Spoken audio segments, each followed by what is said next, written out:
बिस्मिल्लाहिर्रहमानिर्रहीम। अस्सलाम वालेकुम। डेली बेस पर हम किसी न किसी करंट इशू पर बात करते हैं। तो आज की जो इशू है जिस पर हम बात करेंगे तो वो है COP29, कॉन्फ्रेंस ऑफ पार्टीज 29, जो कि 11 नवंबर को अज़रबैजान का जो कैपिटल है बकू वहाँ पर हुआ। तो इस पर बात करेंगे। इसी तरह है कि पूरी दुनिया जो कि क्लाइमेट चेंज की वजह से परेशान है, डेवलप्ड कंट्री है या डेवलपिंग कंट्रीज है, तमाम कंट्रीज जो है वो क्लाइमेट चेंज की वजह से परेशान है। क्योंकि जो ग्रीन हाउस गैसेस होती है तो उसकी इमिशन होती है, कार्बन डाइऑक्साइड की इमिशन होती है, जिसकी वजह से क्लाइमेट चेंजेस वो आ रहे हैं। स्मोक होता है, फॉग होता है, ठीक है। इसके अलावा जो सैलाबे आते हैं, जो फ्लड्स के, तो वो आते हैं। बाकी जो है क्लाइमेट चेंजेस के बहुत सारे इश्यूज कंट्रीज को सामने आते हैं। तो पूरी दुनिया जो है क्लाइमेट चेंज की वजह से परेशान है। अब इन क्लाइमेट चेंजेस से बचने के लिए कुछ अल्टरनेटिव्स की ज़रूरत है, ठीक है। फॉर एग्जांपल जो एनर्जी है तो वो प्रोड्यूस होती है ऑयल से। तो अब ये जो एनर्जी है तो वो ऑयल से प्रोड्यूस ना हो, इसके बजाय कोई और चीज़ से इसको हम प्रोड्यूस करें, ठीक है। तो हमें जो है ग्रीन एनर्जी की तरफ जाना होगा। इसको ग्रीन एनर्जी कहते हैं कि हम ये जो एनर्जी है या ये जो इलेक्ट्रिसिटी है तो वो किस चीज़ से प्रोड्यूस करें। वो हम जो है या तो सोलर से जो है प्रोड्यूस करें या विंड से प्रोड्यूस करें, ठीक है। कुछ ऐसी चीज़ों से ये प्रोड्यूस करें। अब ऐसी चीज़ों से या जो है कोई और सोर्स से जो है इसको प्रोड्यूस किया जाए जिससे जो है क्लाइमेट का नुकसान ना हो, ठीक है। जो एमिशंस होती है डिफरेंट गैसेस की जो कि एटमॉस्फेयर के लिए, एनवायरनमेंट के लिए खतरनाक होती है, तो उसकी एमिशन इसमें ना हो। तो अब इसके लिए किस चीज़ की ज़रूरत होगी? पैसों की ज़रूरत होगी।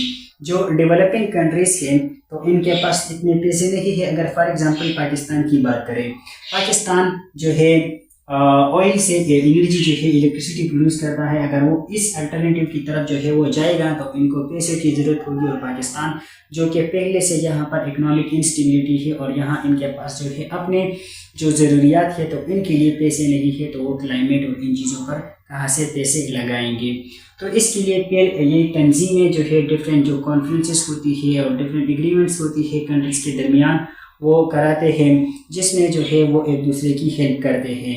वो कंट्रीज जो कि डेवलप्ड कंट्रीज की, ठीक है, जो कि इंडस्ट्रियली बहुत ही डेवलप है, जैसे कि फॉर एग्जांपल अगर हम रशिया की बात करें, अमेरिका की बात करें, कनाडा की बात करें, ठीक है, जहाँ पर जो है इंडस्ट्रीज जो है वो बहुत पहले से जो है वो आ चुकी है। और वहाँ पर जो है जो ग्रीन हाउस गैसेस के और जो कार्बन डाइऑक्साइड है तो उसकी इमिशन बहुत ज़्यादा होती है।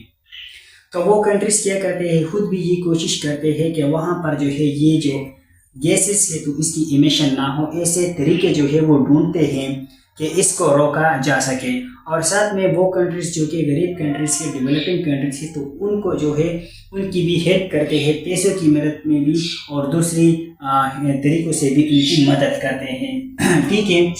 तो अभी ये जो 11 नवंबर को ये कॉन्फ्रेंस हुआ, ये कॉन्फ्रेंस जो है अज़रबैजान के अंदर हुआ, बकू में, ठीक है। ये वहाँ पर हुआ। ये जो रीजन है अगर थोड़ी सी इसकी बात करें, ठीक है, जहाँ पर ये कॉन्फ्रेंस हुआ तो ये एक मेजर सेंटर है किस चीज़ का? Oil extraction. हाँ, एक्सट्रैक्शन का किस टाइम में? जिस टाइम जो है इंडस्ट्रियल रिवोल्यूशन था तो उस टाइम में ये जो है ऑयल एक्सट्रैक्शन था, एक्सट्रैक्शन का जो है वो सेंटर था सबसे पहले। और जो अज़रबैजान है तो सबसे बड़ा जो ऑयल प्रोड्यूसिंग एरिया है तो वो ये रीजन है, जहाँ पर जो है बहुत ज़्यादा ऑयल की प्रोडक्शन होती है, प्यूरिफिकेशन होती है। तो मतलब कि यहाँ पर जो है कार्बन डाइऑक्साइड और इन जैसी जो गैसेस है जो कि एनवायरनमेंट के लिए खतरनाक है तो इसकी इमिशन भी बहुत ज़्यादा होगी। तो अब इसी रीजन में जो है ये COP29 हुआ, ठीक है। और इसको जो है मतलब कि यहाँ पर ये जो फैक्ट्री है जो कि इस नाम से है, ब्रे नोबल के नाम से है, ठीक है, बनाया जो है किसने है, इस बंदे ने जो है बनाया है, एल्फ्रेड नोबेल ने जो है इसको बनाया है। और ये जो नोबेल प्राइज है तो इसका फाउंडर भी ये बंदा है। ठीक है, अब यहाँ पर जो है ये मीटिंग हुआ और यही चीज़ें क्लाइमेट से रिलेटेड जो है यहाँ पर डिस्कशन हुआ कि किस तरीके से जो है जो दुनिया है तो उनको क्लाइमेट चेंज से बचाया जा सके। तो अब पाकिस्तान वो भी इसका हिस्सा है, वो भी इस मीटिंग में गया और इसने जो है जो एजेंडास है तो 2 चीज़ों पर जो है उसने बात की।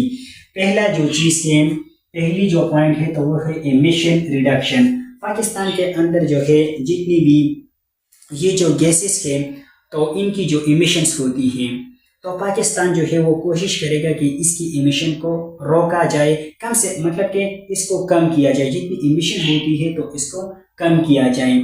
लेकिन अब पाकिस्तान जिसके पास जो है इकोनॉमी की जो कंडीशन है, इकोनॉमिक इंस्टेबिलिटी है यहाँ पर और पूरी जो कंट्री है तो वो कर्ज़ों पे चलती है, तो अब इस चीज़ के लिए जो है अगर वो अल्टरनेटिव ढूंढेगा तो इसके लिए पैसों की ज़रूरत जो है वो पड़ेगी।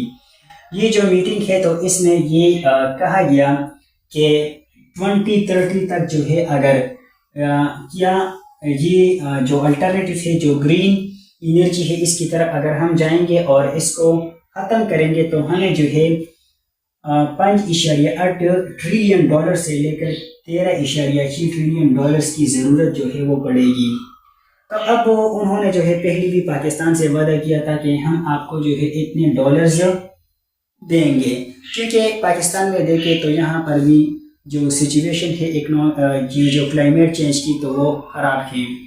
बेमौसमी जो फ्लड्स है तो वो यहाँ पर आते हैं और इसके अलावा जो है बाकी भी यहाँ पर जो क्लाइमेट के जो प्रॉब्लम्स है तो वो बहुत ज़्यादा हैं। तो यहाँ पर जो है क्लाइमेट से रिलेटेड ये बातें हो गई। अब इसमें देखा जाएगा कि क्या होगा, क्योंकि ये क्या करते हैं कि जो डेवलप कंट्रीज़ होते हैं तो वो तमाम जो है वो पैसे जमा करते हैं, ठीक है, और फिर उन पैसों से जो है जहाँ जहाँ पर जो है क्लाइमेट के इश्यूज होते हैं खुद भी वो कंट्रीज़ कोशिश करते हैं कि इसको कम किया जाए, साथ में बाकी कंट्रीज़ की पैसों की शक्ल में हेल्प करेंगे। तो फिर वो देखते हैं कि किस कंट्री में जो है पैसों की जो फाइनेंस की तो कितनी गैप है, इतने पैसे जो है फिर इसको देते हैं और इसको कम करने की कोशिश जो है वो की जाती है। तो ये था आज का लेक्चर जो कि COP29 था, इम्पोर्टेंट टॉपिक था जिसको हमने देखा, एक्सप्लेन किया। कल के लेक्चर में जो है कोई और इशू पर जो है हम बात करेंगे। तब तक के लिए अल्लाह हाफिज़।